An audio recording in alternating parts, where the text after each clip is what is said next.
It's 10:47 on a Tuesday night, and you're sitting at the kitchen table with your laptop open and a cold cup of coffee next to it. Not because something broke, not because anyone called with bad news. You're just sitting there, doing the same calculation you did last Tuesday and the Tuesday before that.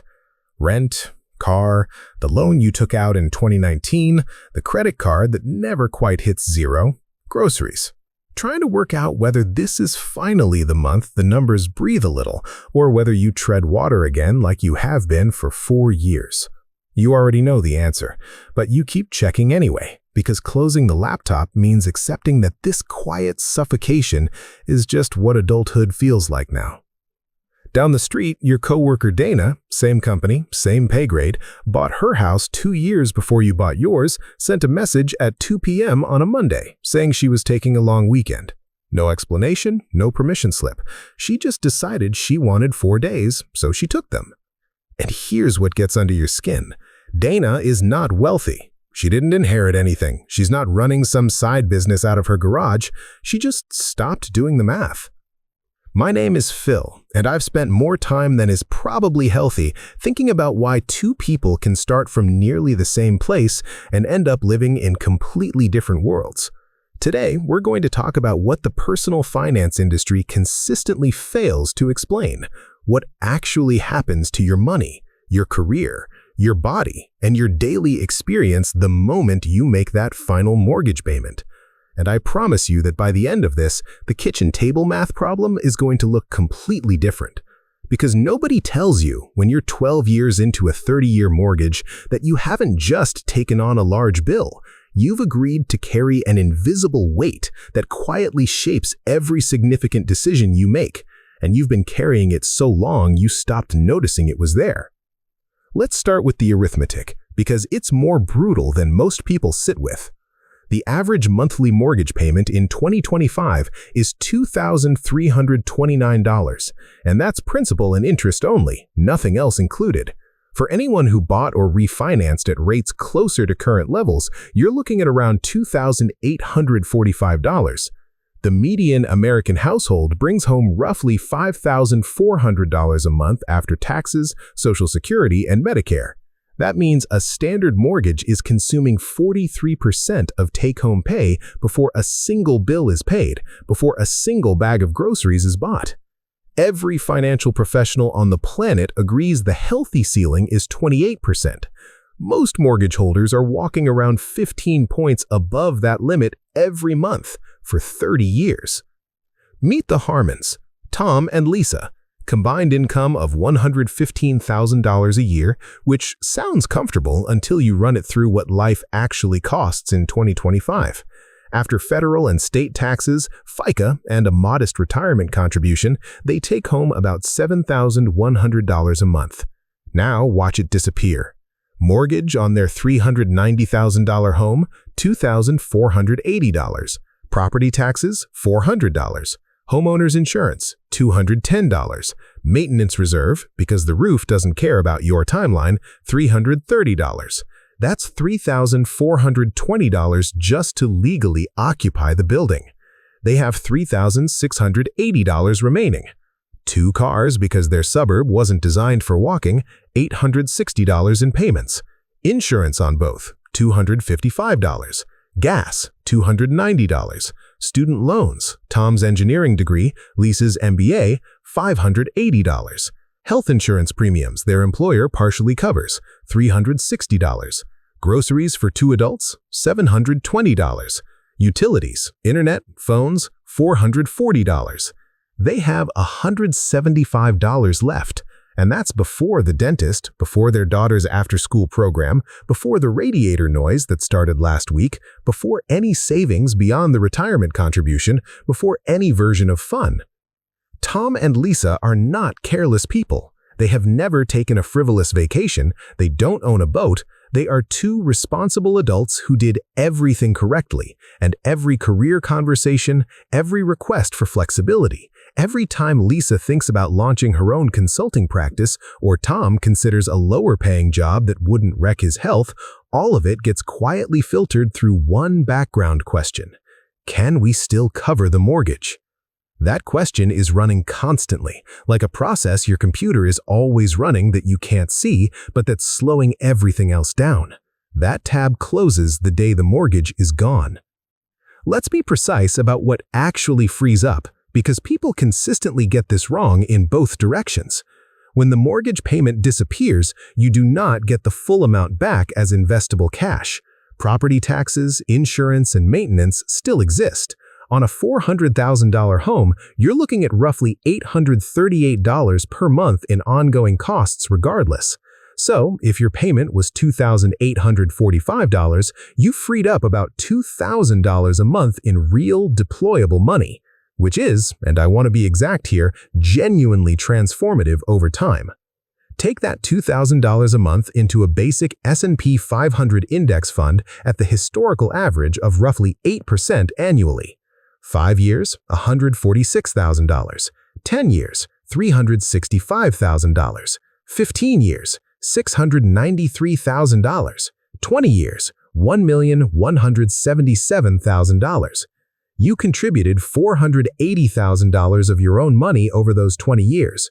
The market contributed $697,000 on top of that, more than you put in yourself. The majority of your eventual wealth came from compound interest, not from working more hours or getting promoted. The office of the bank is not going to tell you this when you're signing the 30-year paperwork. That would not be in their interest, funnily enough. Now, a certain type of commenter is already writing a response, and I want to address it directly before we go further. The argument goes, Phil, if your mortgage rate is below 5%, the math says you're better off investing the difference than prepaying principal. And that argument is not wrong. Wharton professor Michael Roberts ran the data on a $500,000 mortgage at 3% and found that investing excess payments in equities outperformed early payoff in around 95% of historical 30-year windows. The logic is clean. A guaranteed 3% return from killing debt loses to a historical 8% from the market. About 82% of existing mortgage holders have rates below 5%. If that's you, the spreadsheet says invest. Here's what the spreadsheet doesn't account for. It assumes you actually invest the money. Most people don't. The mortgage payment was forced savings. When it disappears and becomes discretionary cash, a significant percentage of households quietly absorb it into lifestyle within 18 months and have nothing to show for it. The spreadsheet also assumes you can watch your portfolio drop 40% in a crash while still owing $2,500 a month in mandatory payments and stay rational. That is a fundamentally different psychological experience than watching the same drop from a house you own outright. One is uncomfortable. The other is the reason people make catastrophic financial decisions under pressure. At mortgage rates above 7%, aggressive payoff is a very competitive guaranteed return. Between 4.5% and 7%, it's a genuine judgment call. Below 4.5%, invest the difference, but only if you will actually invest it, not let it quietly become better restaurant habits. The real answer isn't a rate, it's knowing yourself. There's a body of research the personal finance world consistently glosses over, and it's worth slowing down for. A 2019 study in the Proceedings of the National Academy of Sciences tracked what happened to people when their debts were eliminated. Not reduced, eliminated. Clinical anxiety symptoms dropped from 78% of participants down to 53%, a 25 percentage point reduction in diagnosable anxiety just from closing debt accounts. People didn't just feel better, they performed better on cognitive assessments. They became measurably less impulsive, better at choosing long-term outcomes over short-term relief. The finding that stopped me, the number of accounts closed mattered more than the dollar amount eliminated. Closing a $3,000 credit card produced more psychological improvement than a $5,000 partial reduction in a larger debt. The brain does not track dollar amounts, it tracks open tabs. And for most people who have worked through credit cards and car payments and student loans, the mortgage is the last open tab, the last thing humming quietly in the background. When it closes, the refrigerator you stopped hearing finally goes quiet. Northwestern researchers found separately that carrying high debt-to-asset ratios correlates with measurably higher blood pressure, higher rates of depression, and worse self-reported health, even after controlling for income. This is not a metaphor. The mortgage is a physiological obligation. Your body has been carrying it, and your body will notice when it's gone. Here's the part I think about most. When the Harmon's mortgage disappears, let's say they accelerate payoff and finish at year 22 instead of year 30, which is entirely achievable, their monthly expense floor drops by $2,000.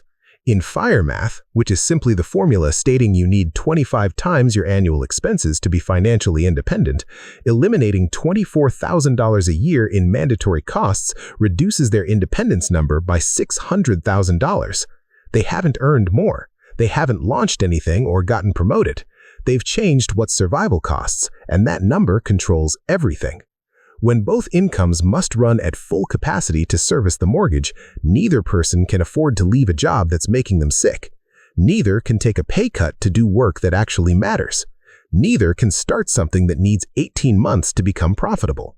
They are not trapped because they are weak. They are trapped because the math requires it. Academic research published in 2020 found that improved housing security significantly increased business formation, particularly among women and first-generation entrepreneurs who are disproportionately affected by financial exposure.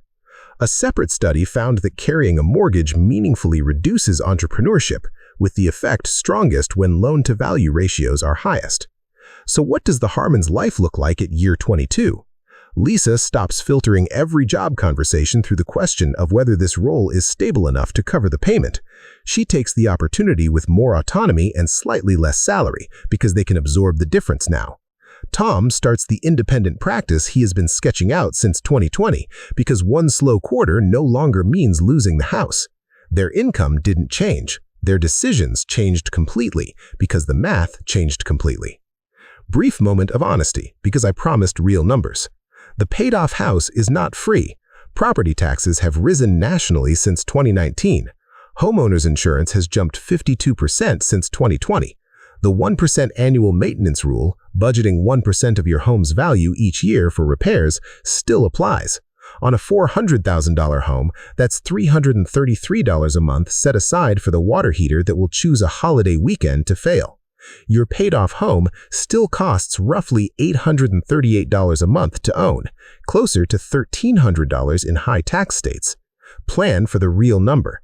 The gap between expecting $2,845 back and actually receiving $2,000 is exactly the size of a property tax bill that will ruin a perfectly good week if you weren't prepared.